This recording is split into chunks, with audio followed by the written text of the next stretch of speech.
What's up, addicts? Welcome to the Fantasy Addiction Network. Today we're going to be going over the Week 6 waiver wire report, going over every player you need to be looking at picking up this week. But hey, if you're new to the channel and you want to be able to keep up to everything that's happening in the XFL for fantasy and just news in general, make sure you hit that like and subscribe button before we get started, which will be right now. Alright guys, super hard to believe that we're already halfway through the XFL season. It's already gone by in a flash, and each week we learn a little bit more about each of these teams. Continue to have to adapt due to injury changes to the way that coaches are deploying their players, just like we do in the NFL. So very important to stay up to date each and every single week. Make sure you get your waiver claims in this week, depending on where you need. By now you probably know the drill, but if you're new, we'll just go over real quick. We break everyone down into 3 tiers. We have tier 1. These are guys that you can pick up and start right away. Tier 2 are guys that you can pick up as a bit more of a preemptive. Let's make sure that this is for real, but don't want to leave them on the waiver wire. And then Tier 3 are guys that in deeper leagues you want to keep an eye on, possibly stash on your bench now if at all possible, but aren't guys that you necessarily need to target immediately. Alright, we'll begin with the quarterback position as we always do, and we have a continuation of the guys that we mentioned last week. We'll hit on them one more week in case you didn't pick them up last week and you still need a quarterback if you own Cardale Jones.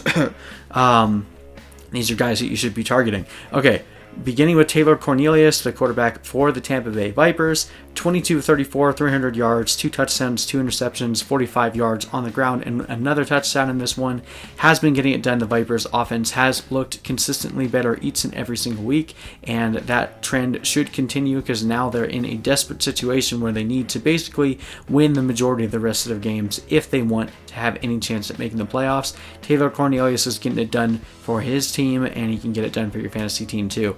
Another quarterback to target here, BJ Daniels for the Seattle Dragons. 14 of 22, 114 yards on Saturday, also 30 yards on 10 carries for 2 touchdowns on the ground. Definitely lacking some deep ball accuracy and probably isn't going to get too much time throwing the ball, but looks really good as a runner and is going to be used heavily near the goal line. Keeps the opposing defenses on their toes and gives the Seattle Dragons a lot of life. He should continue to have a pretty high fantasy floor just based on how much more valuable, for some reason, running yards for a quarterback are. He definitely has the potential to keep getting these high carry, high yardage games on the ground. Last tier 1 quarterback here is Reece Perez. 16 of 30, 229 yards on the day, 1 touchdown, 1 interception, and then 18 yards on the ground.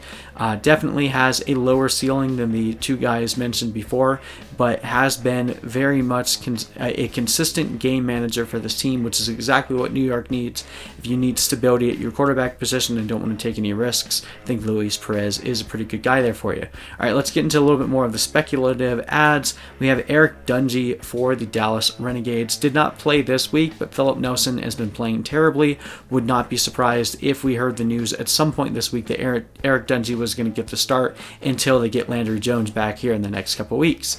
And then last, a tier 3 guy for you, and only reason I have him at tier 3 is just how bad he looked, but you have to admit that anytime you have a quarterback in this league with playing time, got to keep an eye on him. Tyree Jackson for the DC Defenders, only 9 of 14 for 39 yards, did have a touchdown, also had 32 yards on the day. So while a pretty bad passing performance, did have some involvement in the run game and did score a touchdown.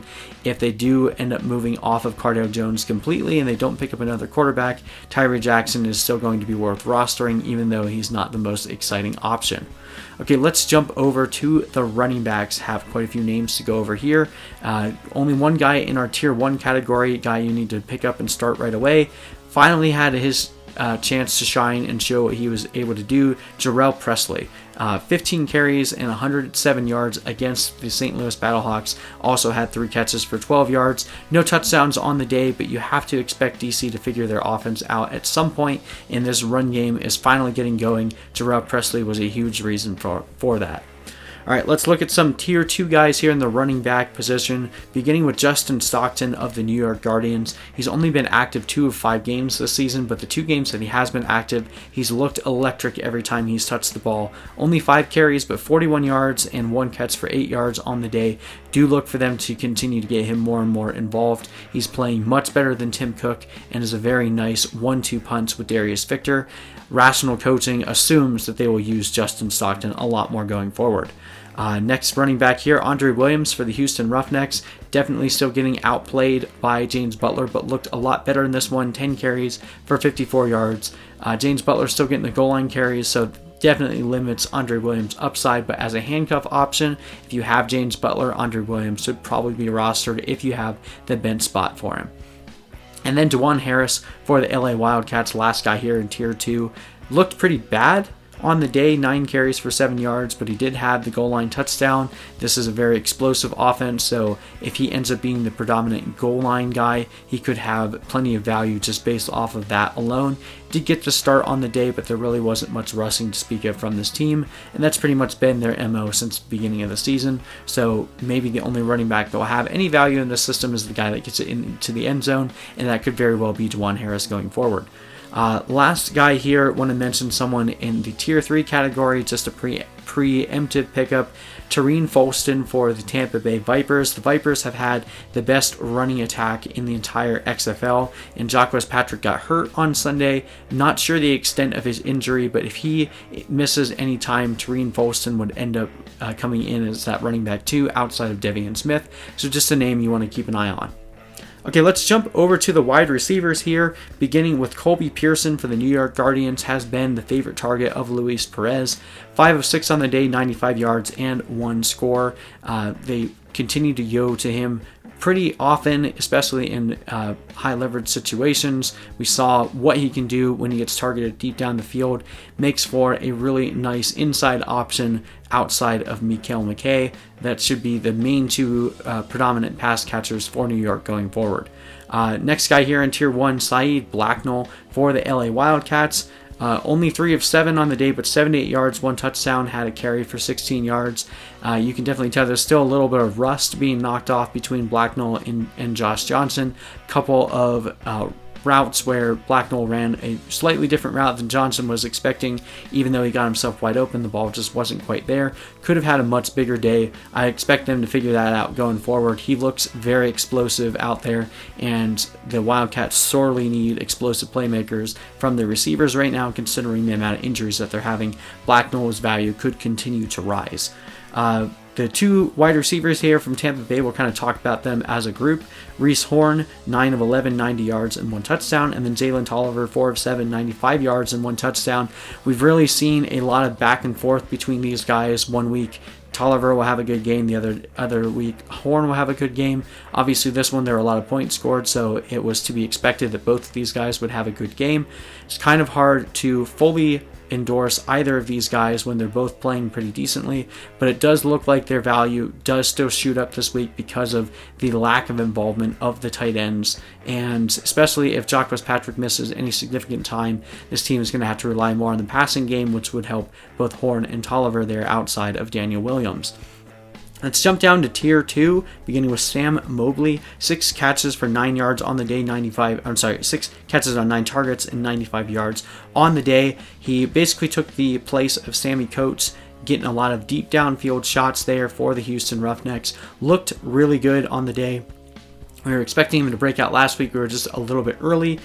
But overall, the one thing to a note of caution for this team, the way that the run and shoot offense works is you're expecting there to be different guys that show up each week based on the way that they can exploit their opponent's defense. This week just happened to be a Sam Mobley week. Don't expect this kind of performance every single week, but it's definitely a name of a guy you want to pick up. He looked really good out there, made a few deep down the field passes that Philip Walker was able to drop on a dime right into his hands. So Sam Mobley getting deep targets, something you want to keep an eye on. Okay, let's jump down to tier 3. Got 2 wide receivers from Seattle here. Alonzo Moore continues to be one of the more targeted guys for BJ Daniels, although that hasn't turned into much production yet. Only 3 catches for 20 yards on the day there for Moore, but do expect him to get used a little bit more as BJ Daniels gets a little bit more comfortable in the system. And then don't forget, I mentioned him 3 weeks in a row now. I'll keep bringing him up until he's back. Kasen Williams was talked about by Jim Zorn this week. Said he wasn't going to be back this week, but could very well be back by week 6. And I would expect him to be a pretty heavily involved receiver, especially near the end zone when he does come back. So if you have room on your bench, you're in a deep league, Kasen Williams is a decent stash now before he breaks out. All right, last position here, the tight end.